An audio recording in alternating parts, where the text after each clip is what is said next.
ایک جنت کا ایک آسان نسخہ بتایا. اگلی حدیث جو آ رہی ہے یہ میں نے آپ کے سامنے پیش کی تھی، لیکن اس کا اعادہ ضروری ہے. جو میں اگلی بات کرنے لگا ہوں اس کا اعادہ ضروری ہے. نبی کریم صلی اللہ علیہ وسلم نے فرمایا کہ ایک شخص تھا، اس کا انتقال ہوا، اس کے سامنے پیش کیا گیا. نبی کریم صلی اللہ علیہ وسلم نے فرمایا ایک شخص تھا جس نے کبھی کوئی لم یعمل خیرا قط، کوئی کام اس نے زندگی میں نیکی کا نہیں کیا تھا سوائے اس کے غصن شوک عن الطریق. اس نے کیا کیا کہ ایک جو خاردار جھاڑی تھی، اس کا درخت جو تھا، اس کی ٹہنی تھی، وہ رستے سے ہٹا دی کہ دوسروں کو تکلیف نہ ہو، جو لوگوں کے لیے تکلیف دہ بن رہی تھی. اللہ سبحانہ و تعالیٰ نے اس کا شکر، اللہ تعالیٰ کا شکر ادا کرنا کیا ہوتا ہے کہ اللہ تعالیٰ اس کی قدر کرے. تو اللہ تعالیٰ نے اس کی قدر کی اور اس کی مغفرت کی اور اس کو جنت میں داخل فرما دیا. تو یہ ابو داؤد کی حدیث ہے، یہ حدیث ہمارے سامنے آتی ہے.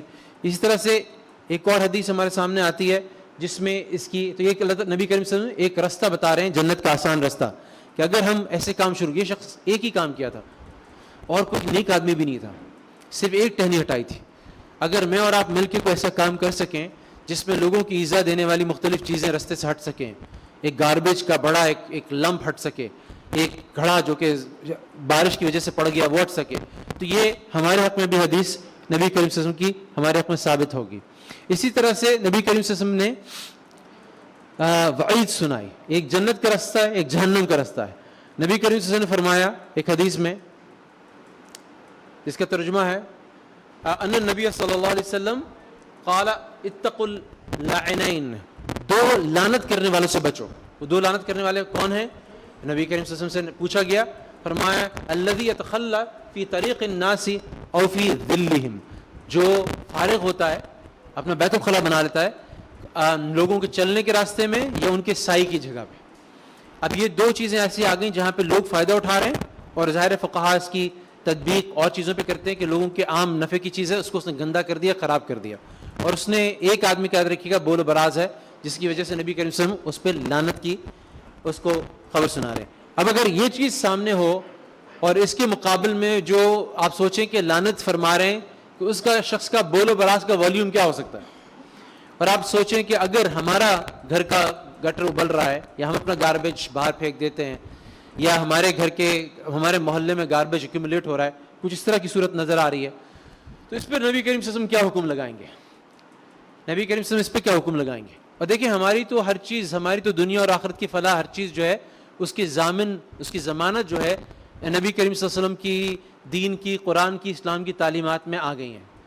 تو اب یہ نئی تحقیقات سے ثابت کیا ہو رہا ہے؟ نئی تحقیقات سے کیا ثابت ہو رہا ہے کہ اگر آپ کے محلے کے اندر، قریبی آپ کے گھر کے قریب اگر اس طرح کی صورتحال موجود ہے، یہ دیکھ رہے ہیں آپ کو، یہ میں آپ کو کوئی لینڈ فلز جو کراچی سے باہر ہے ان کی صورت نہیں دکھا رہا. آپ دیکھ رہے ہیں لوگ آ جا رہے ہیں اور گاڑیاں چل رہی ہیں، یہ کراچی کے اندر کی صورتحال ہے، کراچی کے اندر کی صورتحال ہے، اور یہ بہت ساری جگہوں پہ آپ کو کراچی میں نظر آئے گی. تو اس سے جو سائنسدان چیزیں نکال رہے ہیں کہ یہ جو سالڈ ویسٹ اور لینڈ فلز اگر آپ کے گھر کے قریب ہیں تو اس کی جو بدبو ہے وہ ہر شخص محسوس کر سکتا ہے. لیکن جو چیزیں محسوس نہیں کر سکتا کہ اس میں سے جو سلفر ڈائی آکسائڈ نکل رہی ہے، اس میں سے جو نائٹروجن ڈائی آکسائڈ نکل رہی ہے، اس میں سے جو میتھین نکل رہی ہے، اس کے اندر سے اور دوسری جو ہیزرڈس گیسز نکل رہی ہیں، اس کے اندر جو کیڑے مکوڑے، مچھر اور دوسرے چوہے اور دوسری چیزیں، جو بیکٹیریا اس کے اندر جنم لے رہے ہیں، جو ہارمفل ورمنز جو آ رہے ہیں، جو اس کے اندر ٹاکسک مٹیریل ہے، مرکری ہے، بیٹریز ہیں ان کا کیمیکل ہے، دوسری چیزیں ہیں جو اس کی جب وہ بایو ڈیگریڈ ہو رہا ہے، اس کے اندر سے جو چیزیں گیسز اور جو ہارمفل بیکٹیریا نکل رہے ہیں، وہ تمام چیزیں جو ہیں وہ بڑے درجے میں ہیزرڈس ہیں، بڑے درجے میں نقصان پہنچا رہی ہیں. یہاں تک کہ اس کے ذریعے سے جو ڈیزیزز ہیں، اس کو کارسینوجینک ہونا اس کا بتایا گیا، کینسر کازنگ بتایا گیا، اس کے اندر یہ بتایا گیا، اس کو لیٹ کیا گیا کنجینٹل ڈیزیز سے، یعنی حاملہ عورت کے پیٹ میں جو بچہ ہے اس پہ کیا اثرات پڑ رہے ہیں، اس سے لیٹ کیا گیا. اس کو ریسپریٹری ڈیزیز سے ریلیٹ کیا گیا، یعنی جو دمے کے امراض ہیں، جو سانس کے امراض ہیں اس سے ریلیٹ کیا گیا. گیسٹرو انٹسٹینل جو پیٹ کے امراض ہیں ان سے ریلیٹ کیا گیا. اگر آپ کسی ایسی جگہ پہ رہتے ہیں جہاں قریبی ایسا ڈمپ ہے تو یہ تمام نقصانات آپ اور آپ کی فیملی اٹھا رہی ہے، سیریس ہیلتھ ایفیکٹس کے ساتھ. پھر اگر آپ نے کہا کہ جی یہ کراچی سے ہم باہر چلے گئے، اگلی سلائیڈ میں کراچی سے باہر چلے گئے، یہ مشہور کراچی کا ڈمپ ہے جام چھکرو.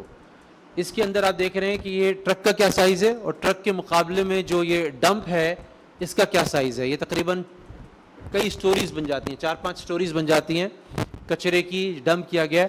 اور اس میں آپ دیکھ رہے ہوں گے کچھ کچرا جلایا بھی گیا ہے. تو ہم یہ سوچ سکتے ہیں کہ اگر کچرے کو جلا دیا جائے اور کچرے کے ڈمپ سے اس طرح سے نجات تلاش کی جائے تو اس کا کیا رزلٹ ہوگا. تو اس پہ بار بار سائنسی تحقیق ہوئی کہ اگر ہم یہ بات کرتے ہیں ایسے کچرے کی جو کہ انکنٹرولبل انسنریشن ہے, یعنی ایسی جلانا ہے کچرے کا جس کو باقاعدہ ٹریٹ نہیں کیا گیا. سنگاپور میں بھی کچرا جلایا جاتا ہے لیکن کچرا جو ہے باقاعدہ کلوز کمپارٹمنٹس میں جلایا جاتا ہے اور اس سے جو گیسز اور دھواں نکلا جاتا ہے اس کو باقاعدہ ٹریٹ کیا جاتا ہے اور پھر اس کو ہوا میں ریلیز کیا جاتا ہے. تو اس کے جتنے ہارمفل ایفیکٹس ہیں اس کو ختم کر کے اس کو ڈسپوز آف کیا جاتا ہے. لیکن ظاہر ہے ہمارے یہاں کسی ڈبے میں یا کسی کیمیکل ٹریٹمنٹ سے اس تمام جتنا گیسز نکل رہی ہیں ان کو نہیں گزارا جاتا. تو اس سے ایک تو میتھین نکلتی ہے, اس سے بہت ساری چیزیں ہیں جو نقصان ہیں. اس سے چند مٹیریلز نکلتے ہیں, ٹاکسک میٹلز نکلتے ہیں, ڈائی آکسنز نکلتے ہیں, ایسیڈک گیسز نکلتی ہیں, سلفیورک گیسز نکلتی ہیں جس کی وجہ سے سلفیورک آکسائڈ نکلتی ہے جس کی وجہ سے یہ اور بھی زیادہ نقصان دہ ہو جاتا ہے. یعنی آپ کسی حد تک لینڈ فل کے جو براہ راست جو اس کے نقصانات ہیں اس کو کسی طرح سے روک بھی سکتے ہیں, لیکن اس کے اندر منتشر ہونے کی صلاحیت زیادہ ہے کیونکہ ہوا کے ساتھ یہ پھیل جاتا ہے. تو اس کے ساتھ ٹاکسک ریلیز ہوں گے. کینسر بڑھ گیا ایسے ایریاز میں جہاں پر کارسینوجنز اس طرح سے زیادہ اسپریڈ ہوئے جب آپ نے کچرے کو جلایا اور اس کی ایک معتدل بہی تعداد جو تھی ان پارٹیکلز کی جو تھی وہ ہوا میں موجود تھی. ریسپریٹری سمٹمز یعنی سانس کے امراض, کانجینٹل ایبنارملٹیز یعنی کہ جو بچے پیدا ہو رہے ہیں اس کے لینڈ فلز کے آس پاس ان کے اندر ڈیفارمیشنز اور ان کے ایبنارملٹیز کی میں تعداد میں اضافہ ہوا, ہارمونل ڈیفیکٹس پیدا ہوئے. یہ ساری تمام چیزیں جو ہیں وہ اس کے ہیلتھ کے نقصانات میں سے ہیں اگر آپ لینڈ فلز کے پاس رہ رہے ہیں اور لینڈ فلز کی ہوا جو ہے وہ چل کے جو آپ کے آس پاس آپ کے علاقوں میں آ رہی ہے جہاں پہ آپ ریزیڈینشیل ایریا جس کے اندر رہ رہے ہیں آپ. پھر اس سے مزید نقصان کیا ہو رہا ہے, گلوبل وارمنگ کے اندر یہ بہت زیادہ مؤثر ہے.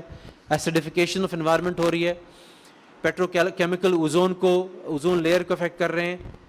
چائنا کے بہت سارے سٹیز کے اندر اس کی وجہ سے چائنا کے اندر اسٹڈیز ہوئی ہیں بہت ساری جہاں کی انسنریشن کی وجہ سے اسموگ فارمیشن بہت اسٹرانگ ہو رہی ہے. وہاں آپ کو پتا ہوگا کول کو فیول کے طور پہ یوز کرنے سے بھی ہو رہا ہے. تو وہاں پہ ویسے لیونگ تو بہت بہتر ہو گئی کہ آپ بڑے بڑے بنگلے خوبصورت عمارتوں میں اور بڑے اچھے لیکس آپ نے بنا لیے, لیکن وہاں پہ انڈسٹریل ویسٹ کی وجہ سے شنگھائی وغیرہ ان جگہوں پر ایک زبردست کچھ موسموں کے اندر زبردست اسموگ طاری ہوتا ہے کہ لوگ ماسک بغیر لگائے وہاں پہ باہر نکل نہیں سکتے. یوٹروفیکیشن کا مطلب ہے کہ آپ کے پانی کے جو آپ کلیاری ندی کا اور کورنگی اس کا کریک کا سارا آپ حال دیکھ رہے ہیں. تو یوٹروفیکیشن کا مطلب ہے کہ اس کے ساتھ بھی بہت ساری لیکس کے اندر بھی بہت سارا پالیوشن شامل ہو گیا. انریچ نیوٹریشن کی وجہ سے بھی اس میں جو ہم دیکھتے ہیں کہ بہت ساری جو انڈیزائرڈ ویجیٹیشن ہے وہ اس کی آ رہی ہے. اور پھر ایونچولی یہ رزلٹ کرتا ہے ہیومن اور اینیمل ٹاکسیسٹی میں, جو پاکستان میں جو کراچی میں خاص طور پہ جو واٹر ٹیبلز ہیں اس کے ساتھ یہ ٹاکسیسٹی, یہ زہر آلود مادہ مکس اپ ہو رہا ہے اور اس کی وجہ سے آپ دیکھ رہے ہیں ڈیزیزز جو گیسٹرو انٹسٹینل ڈیزیز ہیں اس کا زیادہ وقوع ہو رہا ہے اور یہ بارش کے پانی کے ساتھ ان چیزوں کے ساتھ اور مکس ہوتا چلا جا رہا ہے. تو یہ امپیکٹ ہے اگر آپ انسنریٹ کرتے ہیں.